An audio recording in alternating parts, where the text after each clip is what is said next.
Well, we've reported, the ongoing security, advancement in Kogi State, trying to, hopefully get the attackers of the school who ended up killing 3 people in Kogi State yesterday.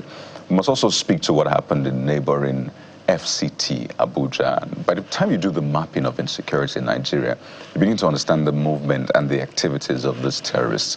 But we're glad to tell you that what we have from the FCT is some cheering news, as we understand that the police have rescued 5 kidnapped victims and neutralized 2 suspects. And to get a sense of what's happening and how we can replicate this, because these are the kind of stories we want to report to Nigerians.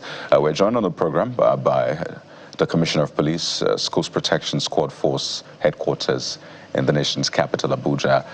Bayomi Shogunle joins us live from our Abuja studio. Dr. Shogunle, good morning and welcome to the program. Good morning. Thank you for having me.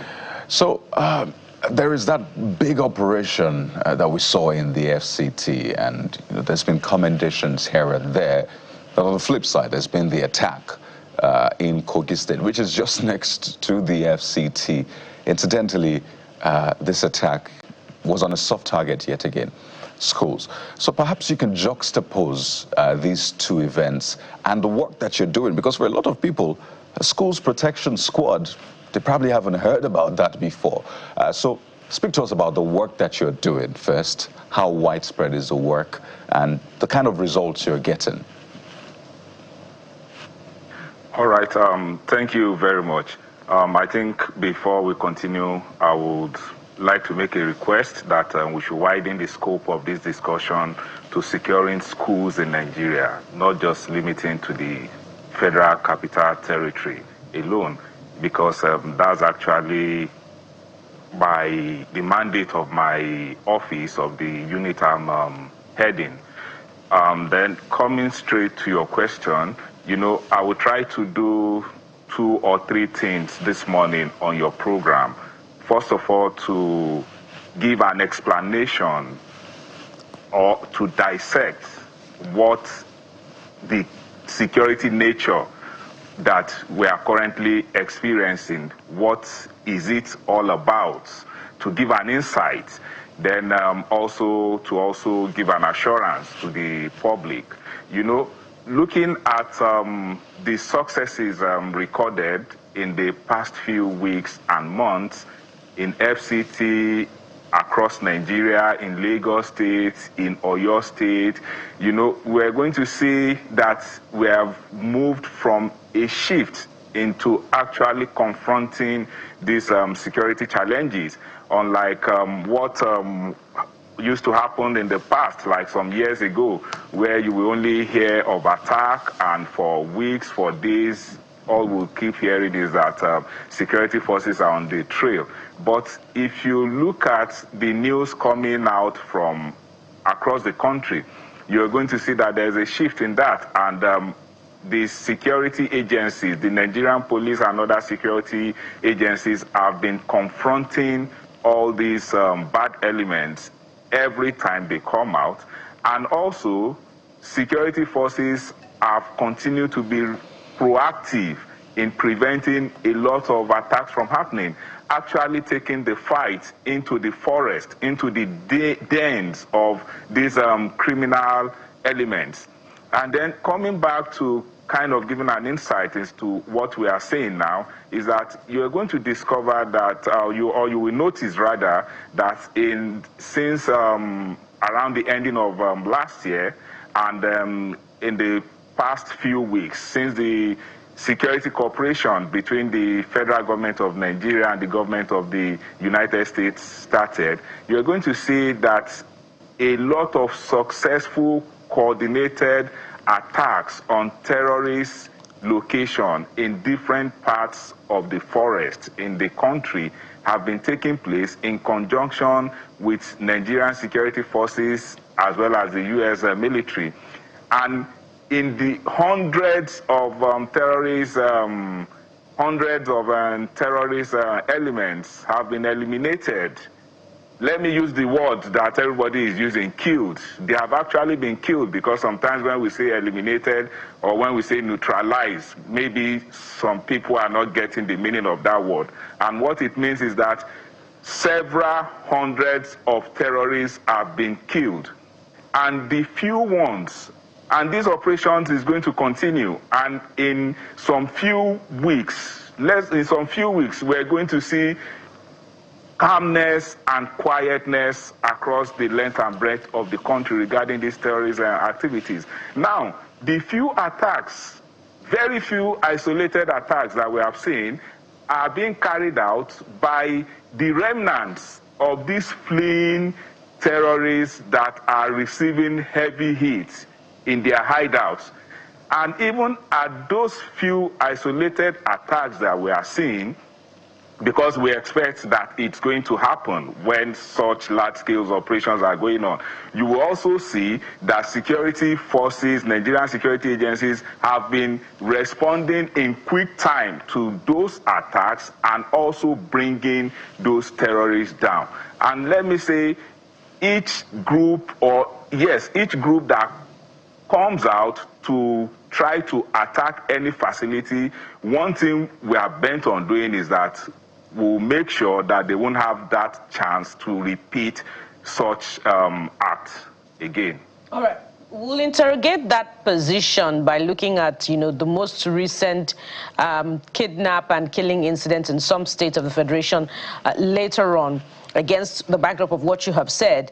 But talk to us about something that happens to be under your purview. And President Bola Tinubu directed the full implementation of the Safe Schools framework across the country. That happened on Children's Day.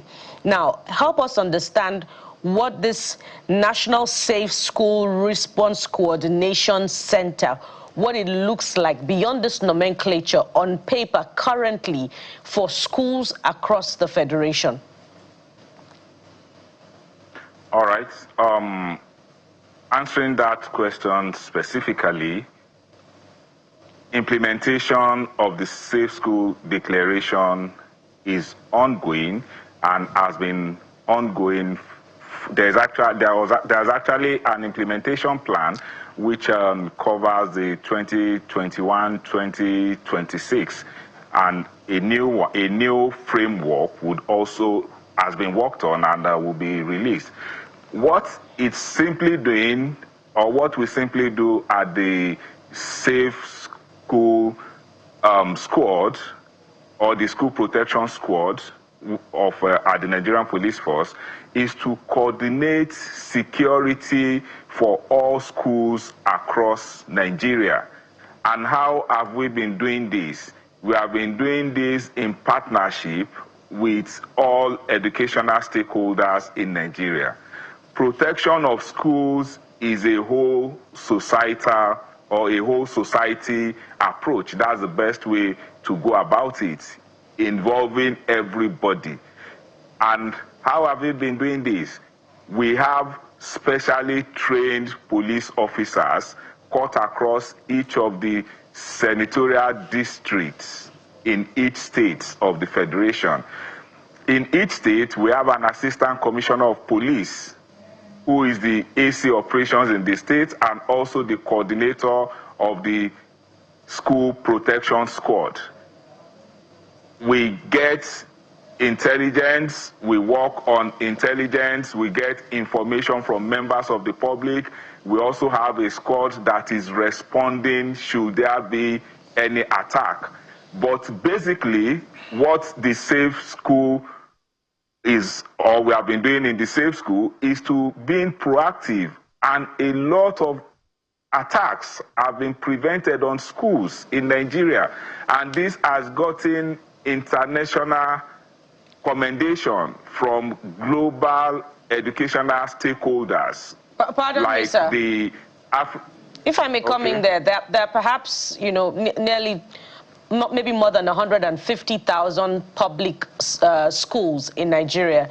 Are you giving us an assurance that with the operationalization of this Safe School Coordination response team, you have officers to the tune of this number manning public schools, primary and secondary schools in Nigeria? You see, the way security work is that that we have over 120,000 schools in Nigeria. Doesn't mean that we must provide 100,000 officers in each of the schools. You know, it's just like you have, you want to interview six discussants. That doesn't mean you are going to provide a journalist or a presenter for each of the discussants to ask them questions. You know, yes, I'm giving that assurance, and that schools are safe. Parents should send their children and wards to schools across the country. And this, that was the point I was about to make, because, you know, if we are the ones saying it, it will be as if we are praising ourselves. Just 2 weeks ago, one of the main stakeholders, global stakeholders in education, that's the group responsible for attacks on schools, and the African Union, and Save the Children International, they brought officials from 5 African countries to Nigeria to come and understudy what they call the Nigerian success stories. So that means we're doing something positive. All those things we're doing regarding the approach we are taking in preventing attacks from happening by involving the whole community, by involving every educational stakeholders in Nigeria, and by actually reducing attacks on schools, caught the attention of the global educational stakeholders, and they brought in people to Nigeria just 2 weeks ago. Yes. My apologies, not an intention. Okay, go ahead, please. Yes. There's no intention to cut your thoughts. Commendable. I want to believe that there are more prevention than incident itself, but they may not be out there in the public. These awards you talk about and people coming to learn from us is also commendable. But we have a lived-in experience as Nigerians, and it's a perception issue, it's an optics issue. And as far as perception and optics is concerned, from where I sit, we're not winning that war. I'll give you an example. Chibok, Dapchi, Papri, Orire, I can go on and on. You see that schools have been targeted, and these guys have succeeded in abducting people from schools. In fact, the incidence of mass abduction, if not at #1, is going to be at #2 when it comes to incidence of mass abduction. Schools are always the big numbers, from Chibok to Dapchi to Papri, which perhaps is the highest, around 300 and something plus. So how would you define success in this context that I just listed? You see, I'm happy that you started your question or your comment by using the word perception. You know, perceptions, as we all know, are not facts. You know, perceptions are not facts, and perceptions are subjective. Despite that, perception is still very, very important. I want to disagree with you with the comment that we are not winning the war. That's not true. We are winning the, since you have used the word war, we are winning the war against school attacks. And this has caught the attention of international educational stakeholders, such as the Global Coalition to Protect Education from Attacks, as well as the Save the Children. Now, doing a comparative analysis on some of the incidents you mentioned, Dapchi, the Chibok incidents, which is over 10 years ago now, you know, yes, security forces have learned from the way response was made to those cases. And based on the lessons that were learned, that is why you are now seeing a difference in how the few cases that have happened now have been responded to. Some of those cases you mentioned in the past, it took several years before some of the victims were even rescued, and some were not even rescued. Unlike cases that we have seen, the isolated cases we have seen in the last few months or 1 or 2 years, you are going to see that in all the cases that have recently occurred, the victims have actually been rescued, including that of KB in November. Just a moment. We're winding down. I understand the optimism and all of these things. But trust me, I don't know whether you know that a lot of people are apprehensive sending their children to school in rural areas. That's on one hand. On the other hand, are we going to be celebrating speed of rescue or abduction prevention itself? What are we discussing? You see, it is a natural thing for people to be apprehensive. It's a natural thing, you know. It's a natural thing, whether in the rural areas or in the urban areas. It's a natural thing, and we'll continue to give them the confidence. We have been carrying out confidence building patrols to allay those fears that the situation is under control. Of course, when you mention that there are cases of negative case, and you are not mentioning the positive aspect of it, it is our own duty to also show what we have done. For instance, the incident in Kogi State yesterday, very, very unfortunate indeed, but again, it was actually prevented by the security forces. One of the attackers was actually killed as well. You know, if you look at the kidnapping in Ibadan involving the twin school children on their way to school and their mom, you're going to see that within some days, they were rescued safely, and some of those that perpetrated that act were also neutralized during crossfire. Now, the one in Orire, coordinated efforts are ongoing, and God willing, in few, you know, I don't want to say some things on national TV, but I know coordinated efforts are ongoing to rescue them alive as well.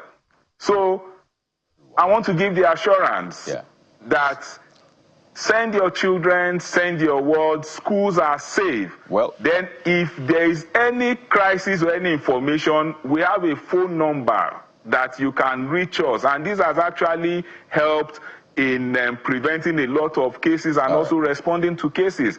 And the phone number is 08077357777. You know, that's the police control center specifically dedicated for school protection. Get in touch with us. People have been calling us on this number, and we have actually been responding. All right. So that's the number, 0077357777 for anyone to call. I just must say first, are you aware that WIC candidates were kidnapped in the Kogi school yesterday? The statement released from the Kogi State Command states that the attack was prevented. That was actually the motive. All right. So unfortunately, 3 lives were lost. One of the attackers was also killed. All right. So you're saying nobody was kidnapped in that incident in Kogi State? As at now, that is the statement from the Kogi State Police Command. As at now. All right. Are you aware that if there's updates, if there's an update, we all will get the updates. All right. Because some of the community members say there's been kidnappings. Are you aware that schools have been shut in Edo State over some reports about planned attacks as well?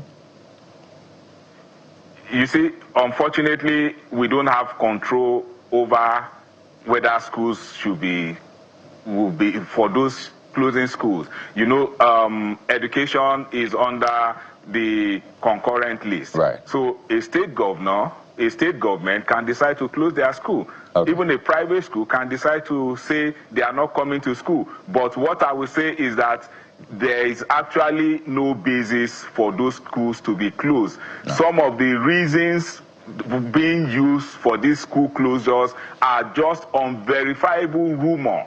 All right. Fake news that are going around. So again, I will also want to call on people that are spreading fake news because of political reasons and also because they want to make money from views on social media, that they should please to stop spreading this fake news, because those spreading the fake news, they know deep in them that these news are not true. All right. So this is, I imagine this is going to the government in Edo State that shut 3 public secondary schools in Akoko Edo local government till further notice. So you're saying that perhaps it's unfounded and they should open those schools. There's also the case in Mina where there's pandemonium. Parents are not taking their children to schools. So it's important to highlight these issues as well as the work that you're doing. And this is a conversation we'll have time and again. You've put out your number. I hope that parents, even government, if there's no line of communication, can open that and speak to you. We have to thank you so much for your time. We're speaking with Commissioner of Police, Schools Protection Squad, Force Headquarters, Abuja, Dr. Abayomi Shogule. Thank you for your time. Thank you. Thank you for having me.